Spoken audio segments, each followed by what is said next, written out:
안녕하세요. 반갑습니다. 부부 캠퍼스 TV 김명환입니다. 자, 오늘은 생활부동산 강의 그 두 번째로 토지의 범위, 지하권에 대해서 같이 공부해 보겠습니다. 서울 강남구 청담동 주민 약 한 1,500명이 9개월 이상 GTX A 노선이 통과함으로써 집안 침해 가능성이 있고 또 재산권 하락이 예상된다는 주장을 하면서 시위를 하고 있습니다. 또 용산구 후암동 일대 주민 약 1,000명은 대부분의 집이 80년 이상 낡은 집이라 진동에 취약하다. 지하에 GTX-A가 지나다니면 밤마다 집이 무너질까 불안해서 잠을 이루기 어렵다라고 주장하면서 시위를 하고 있습니다. 또 파주 교화지구 일대 인근 주민 수백 명이 열병합 발전소 밑으로 GTX-A가 지나가는 만큼 대형 안전사고가 우려된다며 반대하고 있습니다. 이처럼 지하에 시설물이나 이런 GTX와 같은 고속철도가 지나감으로써 지상에 있는 주택이나 재산권 침해에 대해서 걱정을 하면서 이런 시설들이 이루어지는 것을 막는 그런 시위가 계속되고 있습니다. 그러면 오늘부터 이에 대한 문제를 간단히 살펴볼까 합니다. 그렇다면 우리 기술로 처음으로 땅속에 길을 낸 기록은 언제가 처음이냐? 1966년 대림산업이 6개월 철야 작업 끝에 200m 길이로 지하에 포도를 만들어서 국군의 날 10월 1일 개통을 한 것이 최초의 지하에 대한 시설이었습니다. 당시 이제 공사를 급하게 밀어붙인 탓에 안전이 걱정되어 전날 그 지하도에 들어가서 균열이 생기는지 조마조마한 심정으로 지켜보았다고 합니다. 아무튼 두 번째로 이제 이 지하 개발에 대한 필요성과 지하 시설에 대해서 우리가 살펴보면 우리는 국토가 좁고 또 산지가 70% 이상인 이런 상황에서 지하를 개발해야 될 필요성이 특히 서울과 같은 대도시에는 그 필요성이 날로 증가되고 있습니다.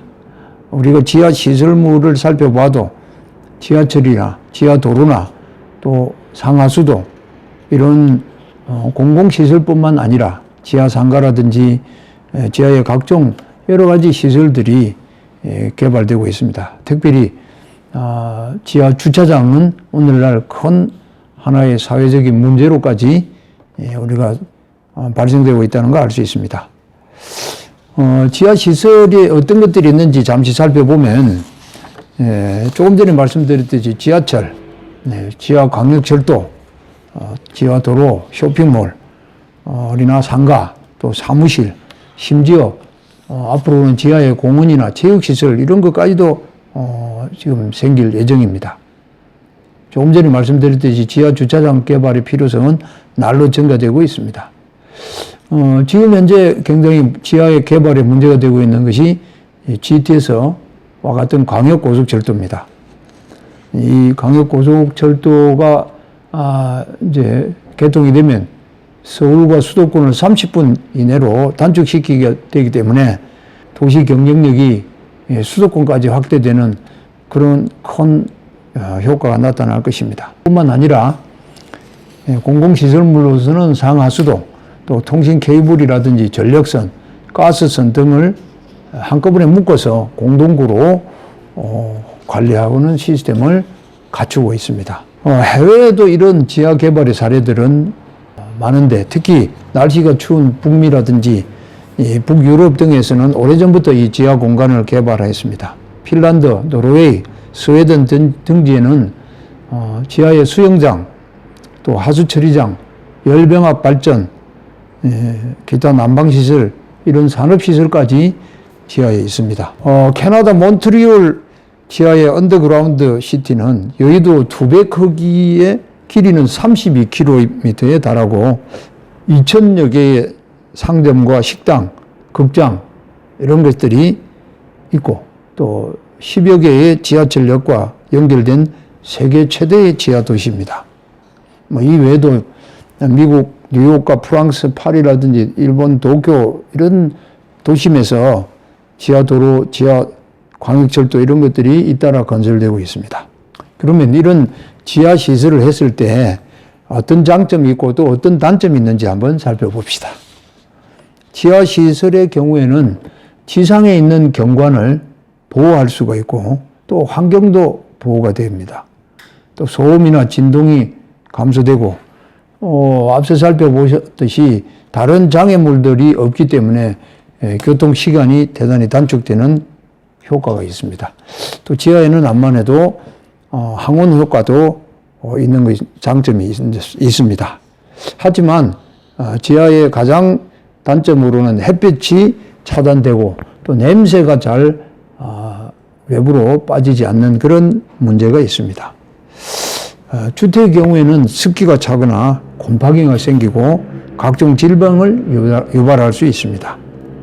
또 지하 낮은 곳에 방이 있는 경우에는 폭우가 내렸을 때 배수가 제대로 되지 않아 침수가 되어 생명의 위험까지 발생되는 사례도 있습니다. 그렇기 때문에 우리 건축법은 주택인 경우에는 원래 지하에는 허용되지 않는 걸로 되어 있습니다.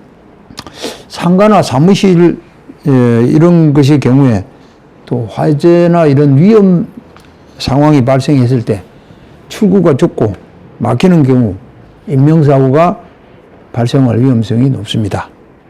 이와 같이 지하 시설인 경우에 또 지하에 여러 가지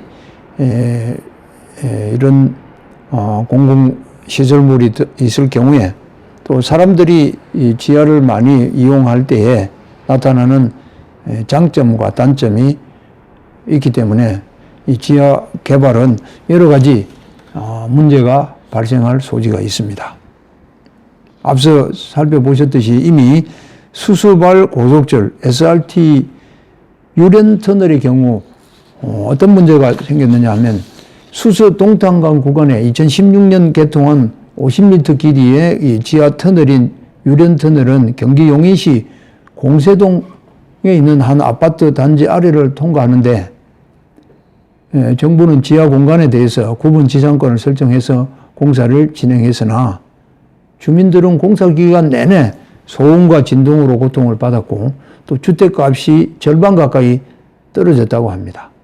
어쨌거나 이런 여러 가지 지하 개발로 얻는 효과 또 긍정적인 효과도 있지만 이런 부정적인 효과도 나타나는 것이 사실입니다.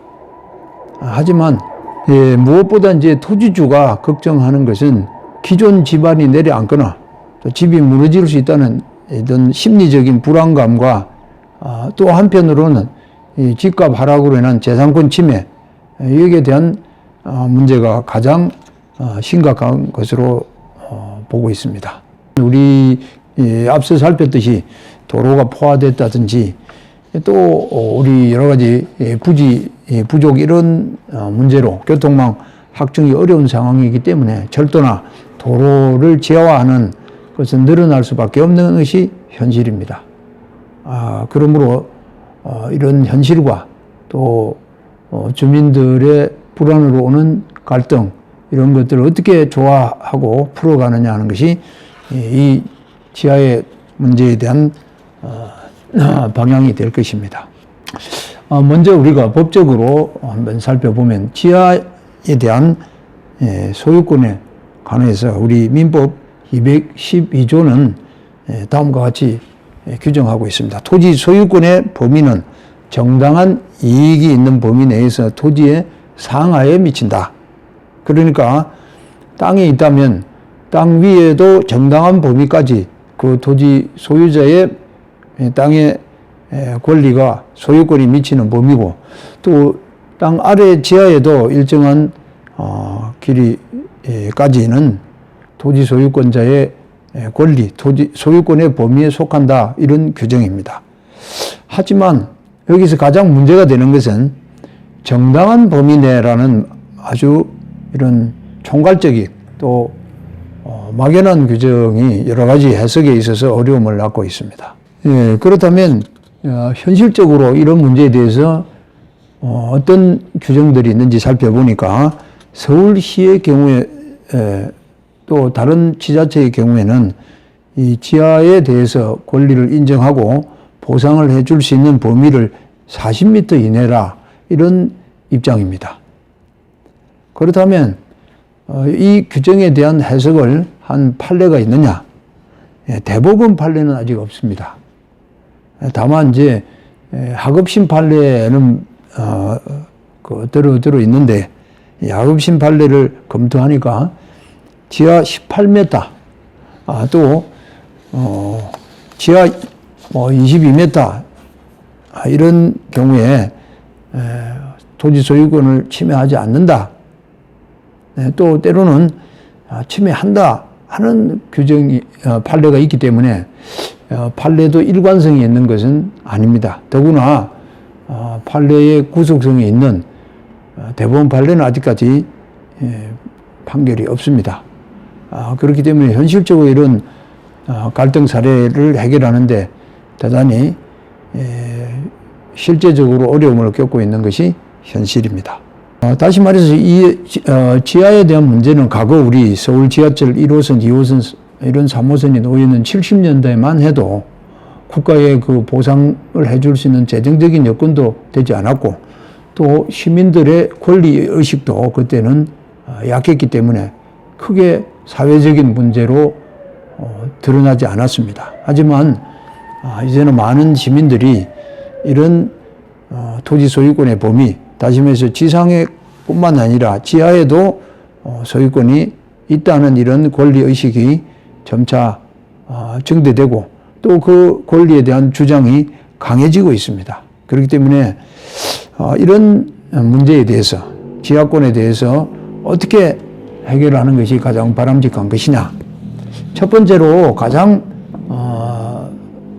명확하게 또 많은 갈등을 사전에 예방할 수 있는 해결 방법으로는 법규를 정비하는 것입니다.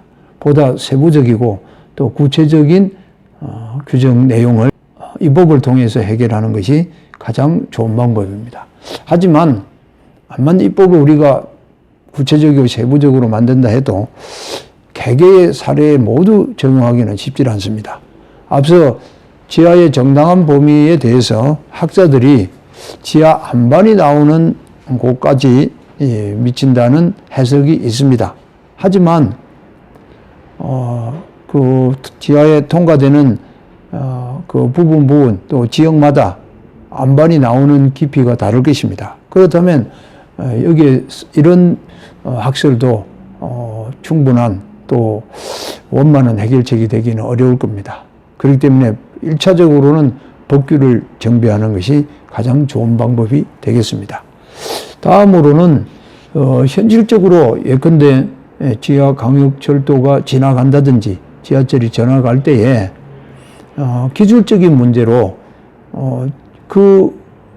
일반 주택이 또 건물이 있는 지역을 통과할 때 속력을 낮춰서 운행하는 이런 것도 하나의 지혜로운 해결책이 되고 또 주민 피해를 최소화하는 그런 것이 될 수 있을 것입니다. 일본의 경우도 도심 지하에서 공공사업을 진행하는 경우 보상이나 동의 없이 할 수 있도록 특별법을 만들었습니다. 그렇기 때문에 이제 앞으로 GTX A, B, C 또 작년 여름에 T 노선도 일부 발표했습니다. 그리고 현재 진행이 되고 있고 또 보상을 계획하고 있는 상황에서 이런 갈등이 표출되고 있기 때문에 하루속히 입법을 정비해서 근본적인 문제를 해결하는 것이 가장 좋은 방법이 될 것입니다. 참고로 종래에 우리가 지하철을 건설할 때에 일정 구간을 통과하기 때문에 땅 밑으로 통과하기 때문에 그 경우에 그 땅 밑을 통과해서 사용하는 것을 우리는 구분지상권이라고 합니다. 그 구분지상권을 30년 동안 설정하는 계약을 맺고 일정 보상을 하고 또 30년 뒤에 다시 연장 계약을 해서 거의 뭐 반영구적으로 개인의 토지를 사용하는 이런 그 형식을 갖추고 절차를 통해서 해결해 왔습니다.